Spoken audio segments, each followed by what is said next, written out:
Hello friends, કેમ છો બધા મજામાં જશો? તમારા બધાનું સ્વાગત છે મારા નવા વિડીયોમાં.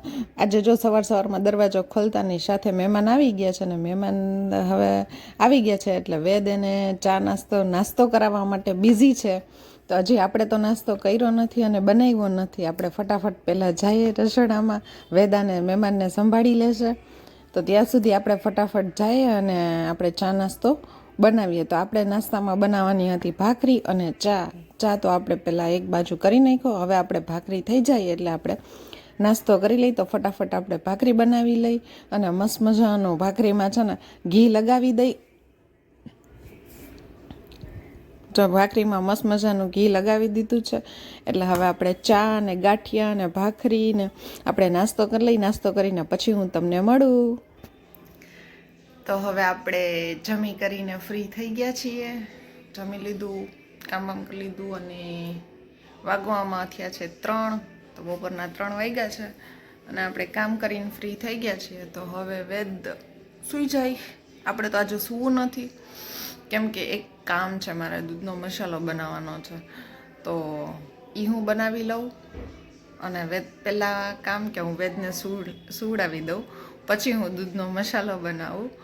અને હા, હજી સાંજે મને બહાર જવાનું છે તો એ પણ હું તમારી સાથે શેર કરીશ હું જ્યાં જઈશ ત્યાં. તો પહેલાં ચાલો આપણે વેદને સુવડાવીને હું સીધી મળું તમને રસોડામાં દૂધનો મસાલો બનાવવા માટે. તો હવે જો આપણે આવી ગયા છીએ રસોડામાં આવીને સીધું એક મિક્સર જાર લઈ લીધું છે. હવે મિક્સર જારની અંદર એક વાટકો એક દળેલી ખાંડ છે, તમે કાંઈ પણ યુઝ કરી શકો છો, સાકર કે, તો એ લઈ લીધું છે. હવે હું એની અંદર અડધો વાટકો જેટલો મિલ્ક પાવડર છે એ એડ કરીશ. પછી એમાં હું ચપટી એક કેસર એડ કરીશ અને એની અંદર 8 થી 10 એલચી લઈશ અને એના દાણા કાઢી અને એ પણ એડ કરી દઈશ. હવે પછી એની અંદર હું અડધી ચમચીથી થોડુંક વધારે જાયફળ પાવડર એડ કરી દઈશ. હવે આ બધું એકદમ વ્યવસ્થિત મિક્સર જાર બંધ કરી અને હું એને ગ્રાઇન્ડ કરી લઈશ. જો તમને બતાવું કેટલું મસ્ત ગ્રાઇન્ડ થઈ ગયું છે. હવે આ મસ્ત ગ્રાઇન્ડ થઈ ગયું છે એને આપણે એક વાટકામાં લઈ અને હું એને ચાળી લઈશ.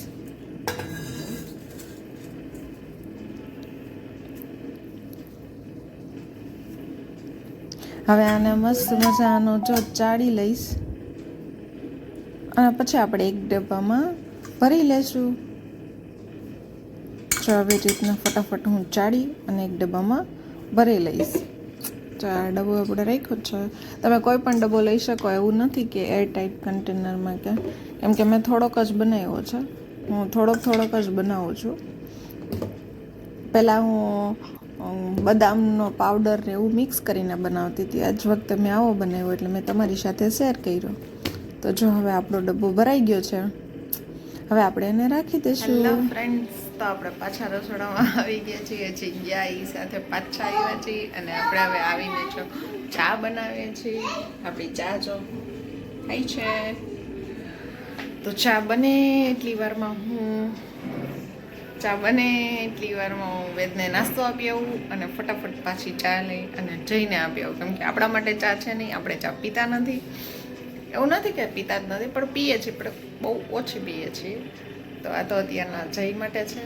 તો પહેલાં એને આપી આવું, પહેલાં વેદને નાસ્તો આપી આવું, પછી આ ચા થઈ જાય, પછી હું જઈને ચા આપી આવું.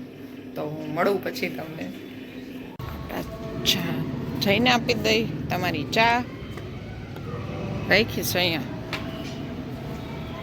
હેલો ફ્રેન્ડ્સ, તો જો હવે આપણે બહાર નીકળી ગયા છીએ અને આપણે બહાર જવામાં એવું છે કે આપણે બહાર મંદિરે જવા માટે નીકળ્યા છીએ.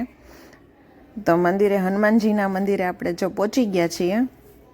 હનુમાનજીનું મંદિર છે બડે બાલાજી, જ્યાં હું એકેય વખત હજી સુધી આવી નથી. આ પહેલી વખત અહીંયા દર્શન કરવા માટે આવી છું. તો તમે પણ મારી સાથે ચાલો અને આપણે સાથે મળી દર્શન કરીએ. તો અહીંયા જો આ રીતનું મંદિર છે મસ્ત મજાનું. તો તમે ચાલો. જો હવે અહીંયા હનુમાનજી છે ને એ સૂતા હનુમાનજી છે. એટલે આપણે ઉપરથી દર્શન કરવાના થાય છે. નીચે જમીન ઉપર છે ને એ હનુમાનજી સૂતા છે. તો તમે દર્શન કરી લ્યો અને હું પણ દર્શન કરી પ્રસાદ લઈ લઉં. હવે આપણે આવી ગયા છીએ મંદિરેથી દર્શન કરીને, અને આવીને આપણે જમી લીધું છે, બધું કામ પણ થઈ ગયું છે. તો હવે આપણે વિડીયોને એન્ડ કરીએ. તમને મારો વિડીયો કેવો લાગ્યો મને કોમેન્ટ કરજો. જો તમને મારો વિડીયો ગમ્યો હોય તો લાઈક કરજો. ચેનલમાં નવા હો તો સબસ્ક્રાઈબ કરજો. Thank you for watching. By.